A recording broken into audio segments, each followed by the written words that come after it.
رسولہ الکریم اما بعد فاعوذ باللہ من الشیطان الرجیم بسم اللہ الرحمن الرحیم رب اشرح لی صدری ویسر لی امری واحلل عقدۃ من لسانی یفقہوا قولی۔ السلام علیکم ورحمۃ اللہ وبرکاتہ۔ ناظرین، پروگرام دعا کیجئے کے ساتھ آپ کی خدمت میں حاضر ہیں۔ آج ہم انشاءاللہ دنیا کی مشقتوں سے بچنے کی دعائیں سیکھیں گے۔ دعا اس مصیبت میں بھی فائدہ دیتی ہے جو اتر چکی ہو، اور اس کے بارے میں بھی فائدہ مند ہے جو ابھی نہ اتری ہو، کیونکہ دعا سے تقدیر بھی بدل جاتی ہے۔ اس لیے انسان کو دعا کرتے رہنا چاہیے، ان حالات کے بارے میں بھی جو انسان کو پریشان کر رہے ہوں، اور ان تفکرات اور ہموم اور غموم کے بارے میں بھی جو آئندہ کے بارے میں انسان کو لاحق ہوتے ہیں۔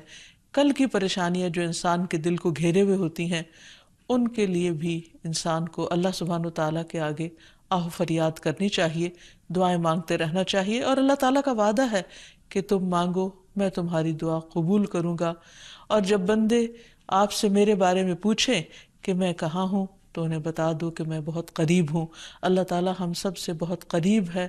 سمیع مجیب ہے، وہ سنتا بھی ہے، جواب بھی دیتا ہے۔ اس لیے دعا مانگنے میں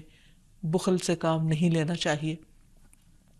لیکن اس کے ساتھ ساتھ یہ کہ انسان دعا مانگتے ہوئے اللہ سبحانہ وتعالیٰ کی حمد و ثنا کرنا نہ بھولے، اور ساتھ ہی نبی صلی اللہ علیہ وسلم پر درود شریف بھی پڑھے۔ جہاں تک دنیا کی سختیاں، مشقتیں، تکلیفیں، آزمائشیں ہیں، تو اس کے بارے میں ہمیں قرآن و سنت سے کیا رہنمائی ملتی ہے، اس کے بارے میں ہم کچھ بات کریں گے۔ سب سے پہلی بات تو یہ ہے کہ انسان اس دنیا کی حقیقت کو سمجھے کہ یہ دنیا کیا ہے۔ یہ دنیا ہم سب کا ایک عارضی گھر ہے، وقتی جگہ ہے رہنے کی، مستقل قیام گاہ نہیں ہے۔ اس میں جتنے بھی لوگ آج تک آئے وہ سب چلتے ہی بنے، ایک نہ ایک دن ہم سب کو جانا ہے، اور جانے کا بھی وقت اور جگہ لکھی ہے۔ اس لیے انسان اس دنیا کو اسی نظر سے دیکھتے ہوئے گزارے، اور زیادہ سے زیادہ اچھے کاموں کی طرف توجہ رکھے۔ حدیث سے پتہ چلتا ہے کہ دنیا مومن کے لیے قید خانے کی طرح ہے۔ رسول اللہ صلی اللہ علیہ وسلم نے فرمایا، دنیا مومن کے لیے قید خانہ ہے اور کافر کے لیے جنت ہے۔ یعنی ایک مومن جو آخرت کو بھی سامنے رکھتا ہے اور دنیا میں آنے والی تکلیفوں اور آزمائشوں کو بھی اپنے لیے ایک امتحان سمجھتا ہے، اور پھر اس کے لیے ایک حدود بھی ہیں، لمٹس بھی ہیں کچھ کرنے کی، کیونکہ مومن اپنے رب سے ڈرتا ہے کہ کہیں وہ کوئی ایسی بات نہ کرے، ایسا کام نہ کرے جو رب کو ناراض کر دے، اور کل قیامت کے دن اس کی جواب دہی نہ ہو۔ اس لیے یہ بہت ضروری ہے کہ انسان اس دنیا میں رہتے ہوئے، خواہ اچھا وقت ہو یا تکلیف دہ وقت ہو، کوئی ایسا کام نہ کرے جو رب کو ناراض کرنے والا ہو، کیونکہ کل بہرحال الی ربک یومئذ المساق، تیرے رب کی طرف اس دن جا ٹھہرنا ہے، واپسی ہے، جواب دینا ہے۔ پھر اسی طرح نبی صلی اللہ علیہ وسلم نے دنیا کے بارے میں یہ بھی فرمایا تھا کہ اب جو دنیا کا حصہ باقی رہ گیا وہ ایک فتنہ ہے، آزمائش ہے۔ رسول اللہ صلی اللہ علیہ وسلم نے فرمایا، بے شک جو دنیا باقی رہ گئی ہے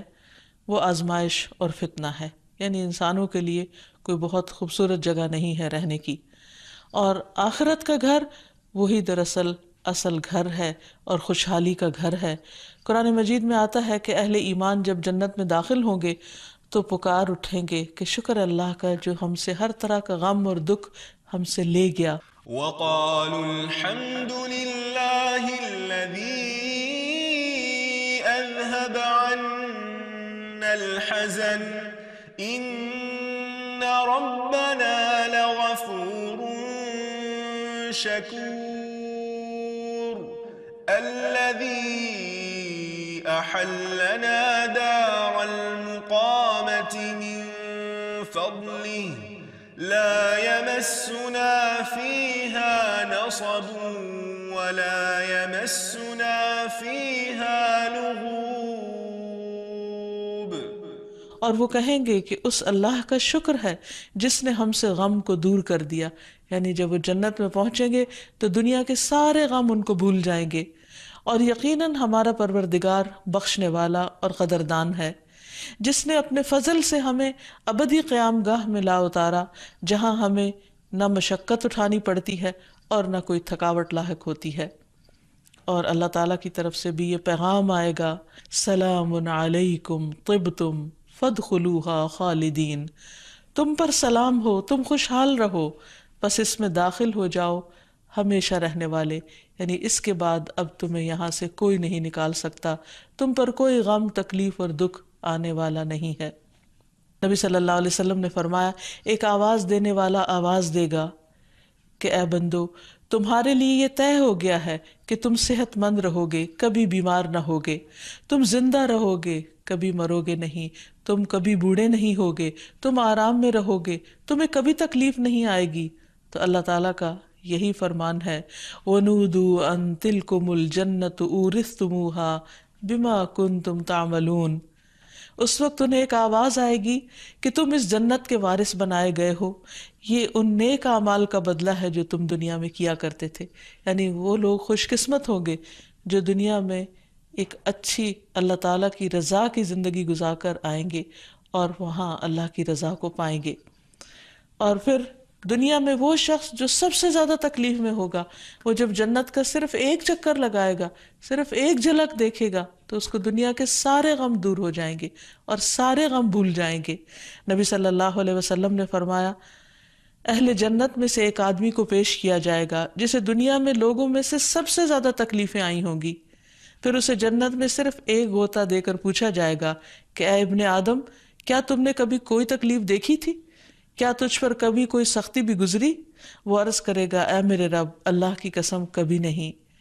کبھی کوئی تکلیف میرے پاس سے نہ گزری اور نہ ہی میں نے کبھی کوئی شدت اور سختی دیکھی۔ تو یہ ہے دنیا کی شدتوں اور سختیوں اور آزمائشوں کا حال کہ جو جنت میں جاتے ہی انسان کو ساری کی ساری فراموش ہو جائیں گی، بھول جائیں گی۔ اب یہاں ہمیں یہ بھی دیکھنا چاہیے کہ دنیا میں جو انسان کو مشقتیں آتی ہیں، تکلیفیں آتی ہیں، ان کی وجہ کیا ہے، اس کا سبب کیا ہے، یعنی کیوں ایسا ہوتا ہے کہ انسان ایک غم سے نکلتا نہیں تو دوسرے میں جا پھنستا ہے، اور کوئی دن ایسا نہیں ہوتا کہ جس میں انسان کو کوئی نہ کوئی دکھ، تکلیف، بیماری یا اس کی اپنی ذات پر نہ ہو یا کہیں سے ایسی کوئی خبر نہ سننے کو ملے۔ تو اس کی وجہ کیا ہے؟ سب سے پہلی بات تو یہ ہے کہ انسان کو امتحان کے لیے پیدا کیا گیا، مشقتیں اٹھانے کے لیے پیدا کیا گیا۔ قرآن پاک میں اللہ تعالیٰ فرماتے ہیں، لَقَدْ خَلَقْنَا الْإِنسَانَ فِي كَبَدٍ، بلا شبہ یقیناً ہم نے انسان کو بڑی مشقت میں پیدا کیا ہے۔ یعنی انسان اپنے لیے آسانیاں ڈھونڈتا ہے، اس دنیا میں آسانیاں نہیں ہیں۔ پھر دوسری بات یہ ہے کہ یہ زندگی انسان کے لیے ایک آزمائش ہے، اور اللہ تعالیٰ نے خود ہی فرما دیا کہ میں تمہیں خوف سے، بھوک سے، جان مال اور پھلوں کی کمی سے ضرور آزماؤں گا، انہیں امتحان آئیں گے، لیکن ایسے موقع پر تمہیں کرنا کیا ہے؟ وَبَشِّرِ الصَّابِرِينَ، صبر کرنے والوں کو خوشخبری دے دو۔ اور پھر یہ بھی کہ ہر انسان اس دنیا سے جانے والا ہے، اس لیے فرمایا کل نفس ذائقۃ الموت، ہر نفس کو موت کا ذائقہ چکھنا ہے۔ وَنَبْلُوكُمْ بِالشَّرِّ وَالْخَيْرِ فِتْنَةً وَإِلَيْنَا تُرْجَعُونَ، اور ہم تمہیں اچھے اور برے حالات سے آزماتے رہیں گے، یعنی تمہاری آزمائش تو ضرور ہوگی اور بالآخر تمہیں ہماری طرف لوٹنا ہے، یعنی قیامت کے دن اللہ تعالیٰ سے ملاقات لازم ہے۔ پھر یہ بھی ہے کہ بعض اوقات انسانوں پر تکلیف ان کے گناہوں کا نتیجہ ہوتی ہے۔ اللہ تعالیٰ سورۃ الروم میں فرماتے ہیں، ظہر الفساد فی البر والبحر بما کسبت ایدی الناس، خشکی اور سمندر میں فساد پھیل گیا لوگوں کے اپنے ہاتھوں کی کمائی کی وجہ سے، یعنی ان کے اپنے گناہوں کے نتیجے میں، تاکہ اللہ تعالیٰ لوگوں کو ان کے اعمال کا مزہ چکھا دے، شاید وہ ایسے کاموں سے باز آ جائیں۔ یعنی جب وہ اپنے ہی ہاتھوں کی کمائی کو دیکھیں کہ خود ان کے لیے نقصان دہ ہے، تو پھر اس نقصان سے بچنے کے لیے وہ برے اعمال چھوڑ دیں۔ ایک اور جگہ پر بھی اللہ تعالیٰ فرماتے ہیں کہ وَمَا أَصَابَكُم مِّن مُّصِيبَةٍ فَبِمَا كَسَبَتْ أَيْدِيكُمْ، کہ تمہیں جو بھی کوئی مصیبت پہنچی ہے وہ دراصل تمہارے اپنے ہی ہاتھوں کی کمائی کا نتیجہ ہے۔ پھر یہ بھی ہوتا ہے کہ بعض اوقات انسان دوسروں پر سختی کرتا ہے تو جواباً اس پر سختی ہو جاتی ہے۔ اس سلسلے میں رسول اللہ صلی اللہ علیہ وسلم نے فرمایا، جو کسی کو نقصان پہنچائے گا اللہ اس کا نقصان کر دے گا، اور جو کسی کو مشکل میں ڈالے گا اللہ تعالیٰ اس پر سختی کر دے گا۔ اس لیے انسان کو ہمیشہ اپنی حدود کے اندر رہنا چاہیے اور کسی پر بھی کسی طرح کی ظلم اور زیادتی نہیں کرنی چاہیے، کیونکہ کسی پر ظلم کرنے کا مطلب یہ ہے کہ انسان خود